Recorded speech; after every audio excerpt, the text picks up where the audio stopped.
നമസ്കാരം, Aroor vision news ചാനലിലേക്ക് സ്വാഗതം. ഇന്നത്തെ പ്രധാന വാർത്തകളിലേക്ക്. ഷാനിമോൾ ഉസ്മാൻ എംഎൽഎക്ക് കോൺഗ്രസ് കമ്മിറ്റികളുടെ നേതൃത്വത്തിൽ സ്വീകരണം നൽകി. അരൂർ നിയമസഭാ ഡെപ്യൂട്ടി സ്പീക്കറായി തിരഞ്ഞെടുക്കപ്പെട്ട ഷാനിമോൾ ഉസ്മാൻ എംഎൽഎക്ക് അരൂർ 18, 19 വാർഡ് കോൺഗ്രസ് കമ്മിറ്റികളുടെ നേതൃത്വത്തിൽ ഊഷ്മളമായ സ്വീകരണം നൽകി. അരൂർ ക്ഷേത്രം ജംഗ്ഷന് സമീപമുള്ള വിദ്യോദയ സ്റ്റഡി സെന്ററിൽ വെച്ചായിരുന്നു പരിപാടി സംഘടിപ്പിച്ചത്.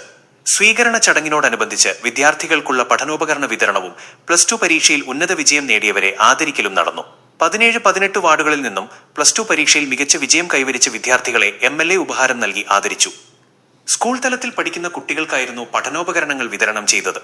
19-ാം ward Congress committee president Dileep John അധ്യക്ഷത വഹിച്ച ചടങ്ങിൽ അരൂർ ഗ്രാമപഞ്ചായത്ത് പ്രസിഡന്റ് CK പുഷ്പൻ മുഖ്യപ്രഭാഷണം നടത്തി. ജില്ലാ പഞ്ചായത്ത് മെമ്പർ PR ജ്യോതിലക്ഷ്മി, ആരോഗ്യക്ഷേമകാര്യ chairperson Suma Jayakumar, ward member Ajayan Chaniyil, DCC member VK Majeed, Congress south മണ്ഡലം പ്രസിഡന്റ് PA അൻസാർ എന്നിവർ ആശംസകൾ നേർന്നു സംസാരിച്ചു. Vidyodaya director Satheesan, Prasad, Austin Idayezhuthu, Joseph തുടങ്ങിയവരും ചടങ്ങിൽ പങ്കെടുത്ത് സംസാരിച്ചു.